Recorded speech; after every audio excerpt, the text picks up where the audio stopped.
오늘은 코골이 수면 무호흡의 위험성에 대해서 설명을 드리도록 할게요. 뇌 질환, 뇌혈관 질환의 또 위험 인자 중에 하나가 코골이 그리고 수면 무호흡이 있거든요. 코골이가 왜 생기냐?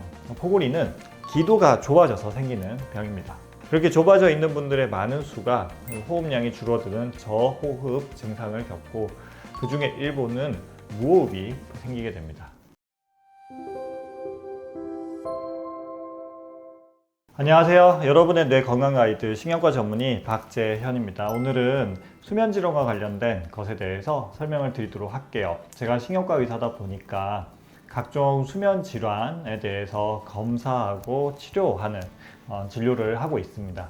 저희 수면다원 검사실에서 검사하는 환자 중에서 제일 많은 수를 차지하는 것이 코골이와 수면 무호흡입니다. 오늘은 코골이 수면 무호흡의 위험성에 대해서 설명을 드리도록 할게요. 뇌 질환, 뇌혈관 질환의 또 위험 인자 중에 하나가 코골이 그리고 수면 무호흡이 있거든요. 뇌경색이 있어서 병원에 입원시켜 놓으면 코골이 무호흡이 있는 환자들이 정말 많았고 이것 역시 뇌경색의 위험 인자가 됩니다. 그때부터 제가 수면 무호흡에 관심이 많았고 실제로 저도 코골이가 있거든요. 이걸 빨리 발견해서 치료하는 게 얼마나 중요한지 깨닫게 되었습니다. 코골이가 왜 생기냐? 코골이는 기도가 좁아져서 생기는 병입니다.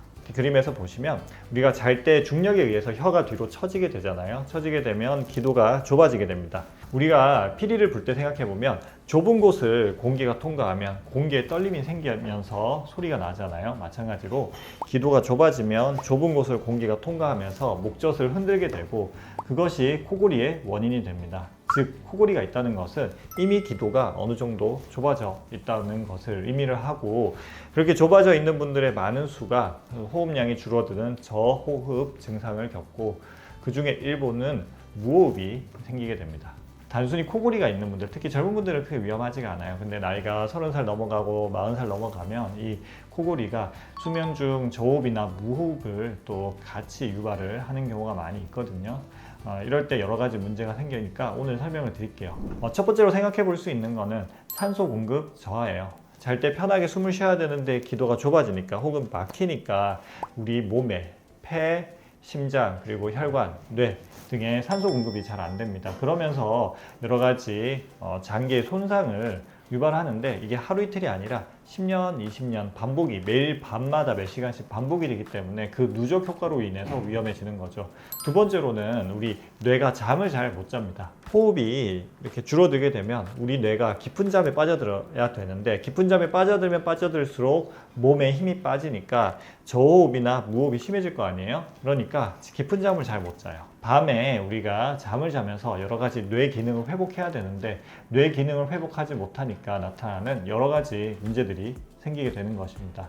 물론 여러 가지 또 이상들이 있는데 이 두 가지가 제일 핵심적인 요인이라고 생각을 하시면 되고 그로 인한 매일매일 우리가 느낄 수 있는 증상이랑 장기간 10년, 20년 반복이 되었을 때 생기는 합병증이랑 여기 두 가지 카테고리로 나눠서 생각을 해볼 수가 있어서 증상과 합병증에 대해서 제가 설명을 드리도록 할게요.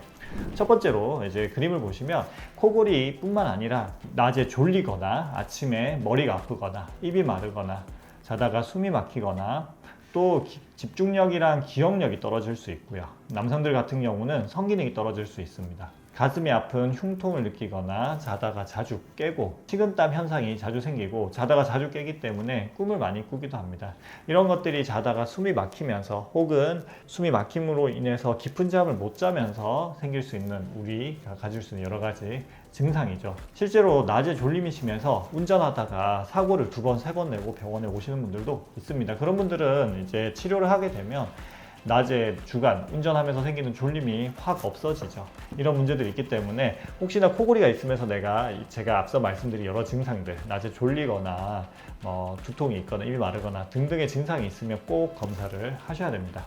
두 번째는 바로 합병증이죠.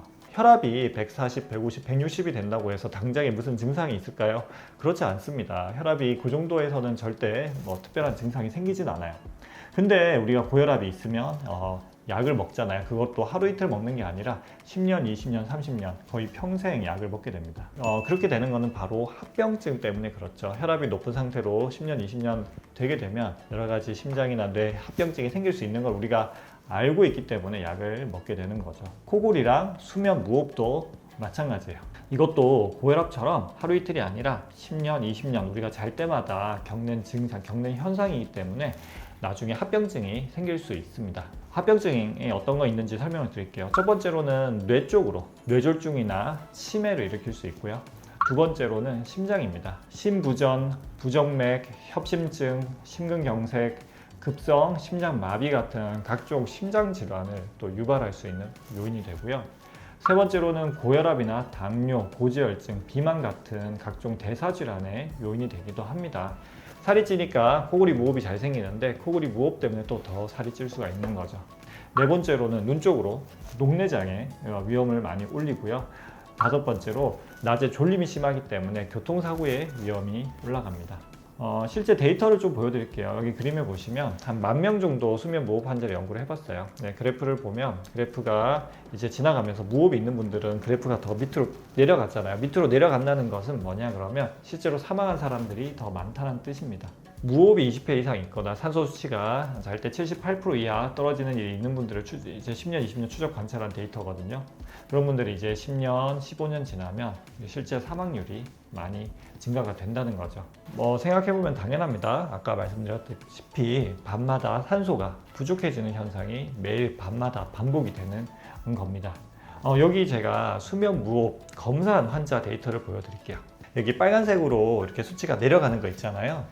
이게 산소 그래프고 그 밑에 빨간 막대가 있는 게 무호흡 그래프입니다. 즉 수면 무호흡이 많아지니까 산소 수치가 이제 90% 이상 일정하게 유지가 되지 못하고 시간이 지날수록 자꾸 떨어지게 되는 거죠. 이런 분들은 이제 밤마다 적어도 한 4시간 이상 저산소증을 겪게 되고 요게 이제 반복이 되면 이제 나중에 이런 문제가 생기는 거죠. 자, 그러면 코골이가 있는 사람들 중에서 어떤 사람이 무호흡이 있을까?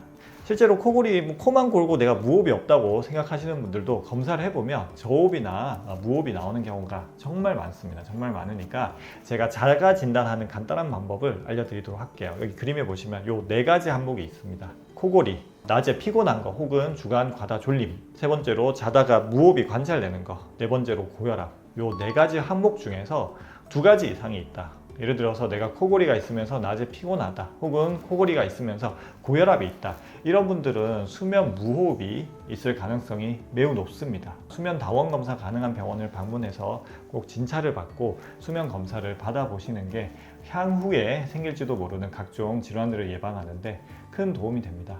그러면 검사는 어떻게 하냐? 수면 다원 검사를 하게 되죠. 여기 그림에 간단하게 사진만 보여드리도록 할게요. 수면 무호흡, 코골이에 대한 정확한 검사와 치료에 대해서는 다음 기회에 제가 또 영상을 찍어서 올려드릴 테니까 오늘은 수면 무호흡증의 합병증에 대해서만 설명을 드리는 걸로 마무리할게요. 중요한 거니까 한 번만 더 말씀드리면 수면 무호흡증의 합병증은 첫 번째로 뇌졸중 치매, 두 번째로는 심부전, 부정맥, 협심증, 심근경색 같은 각종 심장질환, 세 번째로는 고혈압, 당뇨, 고지혈증, 비만, 네 번째로는 녹내장, 다섯 번째로는 교통사고의 위험을 올린다. 이 정도로 알고 계시면 되겠습니다. 영상 끝까지 신청해 주셔서 감사하고 또 댓글 달아주시면 제가 답 드릴 수 있는 거는 답 드리도록 하고 다음에 또 다른 유용한 영상을 통해서 여러분들 또 인사를 드리도록 하겠습니다. 이상 신경과 전문의 박재현이었습니다.